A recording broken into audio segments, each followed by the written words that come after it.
Hello everyone, আসসালামু আলাইকুম। Myself Khushi হাকেন। Welcome back to my another blog. Guys, আমি এসে পড়েছি আপনাদের মাঝখানে নতুন আরেকটি ব্লগ নিয়ে। তো এখানে দেখতেই পাচ্ছেন যে ব্যাংক ভেঙে টাকা বার করা হয়েছে। এখানে কতগুলো টাকা কমেন্টে জানাবেন।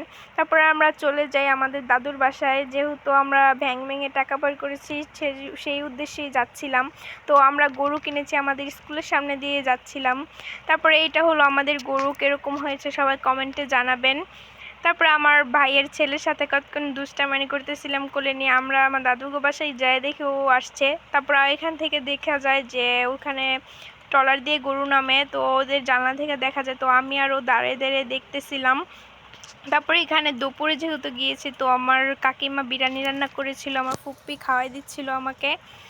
তারপরে আমরা খাওয়া দাওয়া শেষ করে গরুকে একটু রেডি করতেছিলাম। আমার বাবা গলায় মালা পরিয়ে দিচ্ছিল। তারপরে এখানে গরু মালা পরানোর পর আমি, আমার ভাইয়া, আমরা সবাই মিলে একটু গরুটাকে নিয়ে হাঁটাহাঁটি করতেছিলাম। তো আমি এখানে অনেক ভয় পাচ্ছিলাম গরু যদি কুতাতে দেয়, কিন্তু গরুটা অনেক শান্ত ছিল। তারপর আমার ভাইয়ার সাথে কতক্ষণ বাইক দিয়ে একটু ঘোরাফেরা করি। তারপরে যখন বাসায় যাই, একদম আবহাওয়া প্রচণ্ড খারাপ ছিল।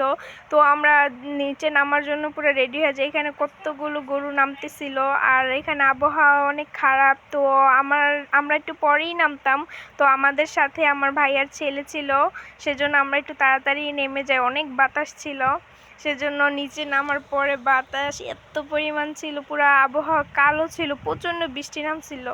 তারপরে একটু পরে এসে দেখি পুরো বৃষ্টি নামতেছিল, অনেক বড় বড় ঠাডা পড়তেছিল। কিন্তু আমার একটা জিনিস অনেক খারাপ লাগছে, ওইখানে অনেকগুলো গরু ছিল, গরুগুলো ভিজতেছিল আর অনেক জোরে জোরে ঠাডাও পড়তেছিল। আমার অনেক খারাপ লাগছিল গরুদের জন্য, দেখুন কিভাবে ভিজতেছে।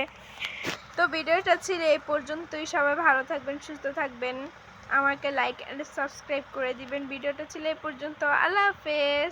আর আবহাওয়াটা একটু দেখেন।